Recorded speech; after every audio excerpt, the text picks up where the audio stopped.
안녕하십니까? 반갑습니다. 인간의 역사는 불의의 역사입니다. 불공정의 역사죠. 아무리 훌륭한 지도자가 나온다 할지라도 그 지도자는 당대를 벗어나지 못합니다. 훌륭한 지도자 못지않게 그를 받쳐주는 관료들도 있어야 하죠. 그런데 이것이 잘 안 맞을 때가 훨씬 많습니다. 어진 지도자 밑에 악한 관리가 있기도 하고, 순진한 관리들을 강압적으로 다스리는 악한 지도자도 있기 마련입니다. 자, 성경 안에서 기록된 가나안 정복도 이스라엘을 이렇게 뺑뺑이 돌리시다가 기다리게 하신 이유도 그 땅의 죄가 관영하기까지 기다리신 것입니다. 이스라엘을 통해서 가나안 땅을 정복하게 하시는 것은 이스라엘이 어떤 자격이 있어서가 아니라 여기에서 핵심은 가나안 땅의 죄가 관영하다라는 것이에요. 그들이 악해서 하나님이 심판하신다. 이것이 바로 핵심입니다. 그 심판을 통해서 하나님께서 아브라함과 이삭과 야곱과 맺으신 언약을 지키시는 것이죠. 그들의 죄가 충분하지 않았다면 더 기다리게 하셨을 수도 있습니다. 그 죄에 대한 심판이죠. 자, 그러니까 이 가나안 정복이 어떤 전쟁 형식으로 치러지지 않습니다. 그것은 마치 제의를, 예배를 드리는 장면을 연상하죠. 예배를 드리는 형식을 갖추고 여리고성을 돌게 하십니다. 자, 그것은 영화로 찍는다면 야, 이게 전쟁 영화야? 아니면 하나님을 예배하는 거야? 당연히 전쟁 영화가 될 수 없습니다. 이스라엘이 여리고성을 치기 위해서 어떤 전쟁을 준비하는 것이 아니라 하나님을 예배하는, 여리고성을 도는 가운데 하나님을 예배하는 것이에요. 자, 그러니까 그것은 하나님의 절대적인 능력의 역사가 일어난다. 그러니까 인간의 불의에 대한 하나님의 공의의 심판입니다. 자, 오늘 본문에서는 하나님의 공의를 구합니다.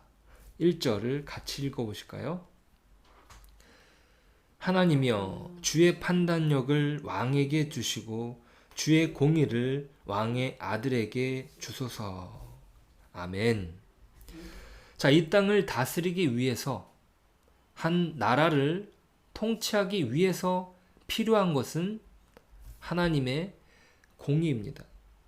자, 이 세상은 사람이 잘나서 돌아가는 것 같지만 그렇지 않습니다. 하나님의 공의의 통치가 있어야 이 세상이 돌아가는 것입니다. 자, 이 시편은 솔로몬의 시라는 표제가 붙어 있습니다. 그러니까 솔로몬은 하나님께 지혜를 구하지 않습니까? 그래서 하나님의 통치가 하나님의 지혜로 자신을 통해서 이루어진 사실을 보았던 것입니다.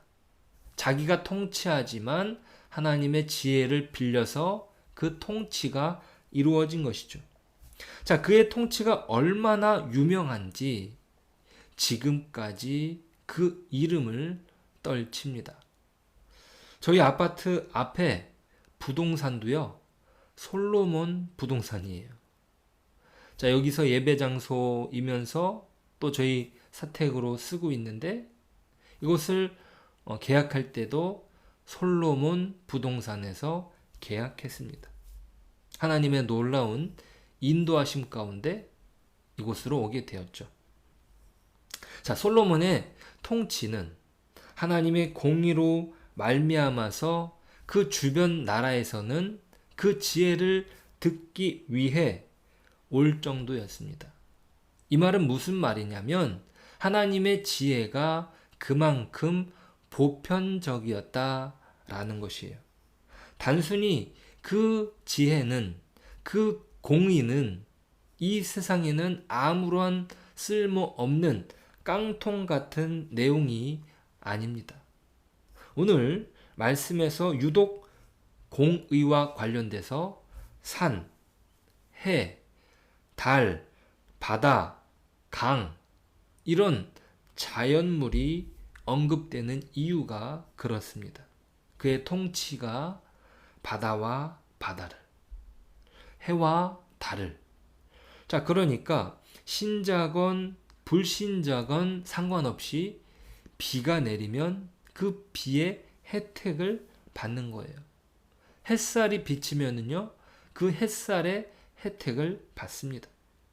여름같이 더운 날이면 우람한 나무가 만든 그늘에서 선인이든 악인이든 다 그 그늘에서 쉴 수 있는 것입니다.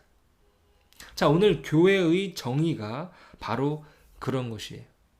교회 안에서만 쓸모 있는 공의가 아니라, 교회만 먹고 사는 공평이 아니라 교회를 통해서 흘러가는 것입니다. 가난한 자의 억울함을 풀어주고 궁핍한 자의 손을 잡아주는 것이죠. 교회가 하는 일이 맞습니다.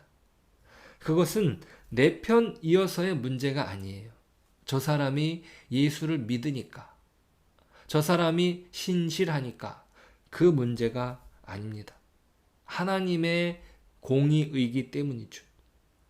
그분의 공의는 이 땅에 편만하게 흘러갑니다. 비가 내려 마른 땅을 촉촉히 적시듯 메마른 이 세상에 숨통을 트이게 하는 것이죠. 그분의 공의는 그렇게 흘려 보냅니다. 그 일을 하라고 교회를 부르신 것이죠. 교회만의 정의가 아니라 교회를 통해서 이 세상에 흘러가는 공의입니다. 자, 하나님께서 베푸신 공의는 이것이 어떻게 빛을 발하냐면 그들이 힘에 의해서 정복당하여 오는 것이 아닙니다. 세상적인 통치 원리는 힘과 경제의 논리입니다. 돈이 있어야 되고 군사력이 있어야 됩니다. 하지만 하나님의 공의는 나라들로 우러러보게 만드는 거예요. 정복당하는 것이 아니라 진정한 정의에 푹 빠져들게 만듭니다. 솔로몬을 찾아온 자들은 솔로몬이 이룬 정의와 공평을, 그 질서를 확인하기 위해 오는 것입니다. 어떻게 그런 나라가 이루어질 수 있단 말인가? 그 당시로서는 전혀 생소한, 인간이 이룰 수 없는 공의가 솔로몬을 통해서 이루어지고 있는 것입니다. 가나안 땅에도요, 죄악이 관영했지만 하나님을 통해서 그 땅에 하나님의 통치가 이스라엘 백성을 통해 이루어지고 있었던 것입니다.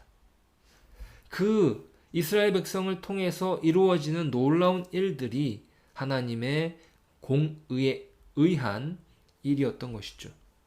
그렇게 놀라운 공의는 자연스럽게 찬양과 경배가 따라오는 것이죠. 오늘 19절은요, 그 찬양이 나옵니다. 그 영화로운 이름을 영원히 찬송할지어다.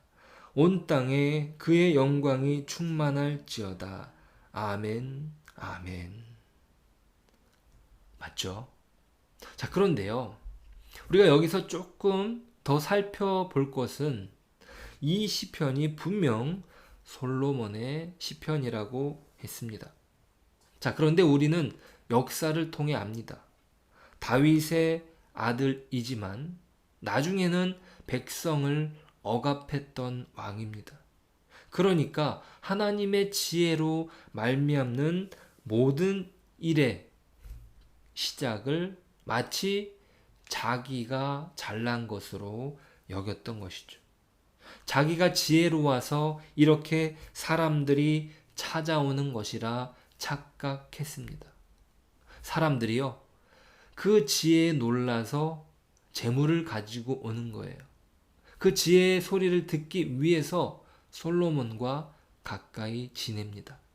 그런데 그것이 하나님으로 말미암았음에도 불구하고 솔로몬이 교만해진 것입니다. 자, 우리는 이것을 통해서 교훈을 얻습니다.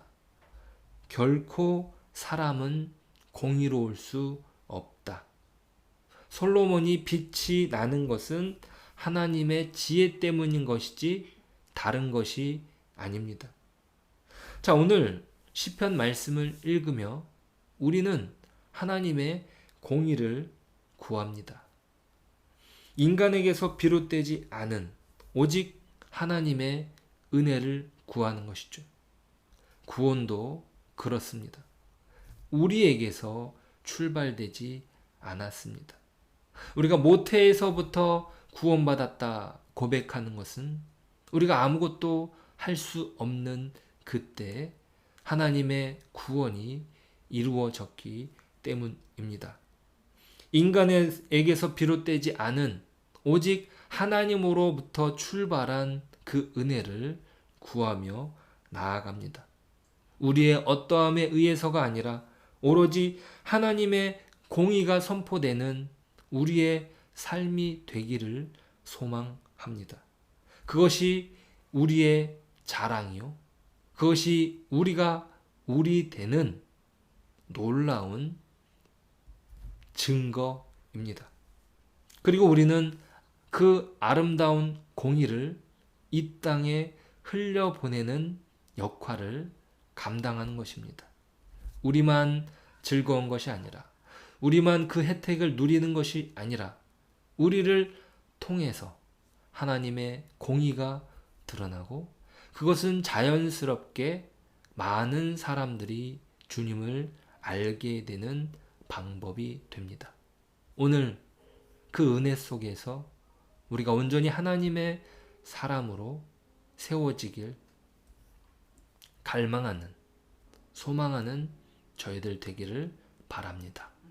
기도하겠습니다. 하나님 감사합니다. 하나님의 공의가 이루어질 때 이 세상은 살맛이 납니다.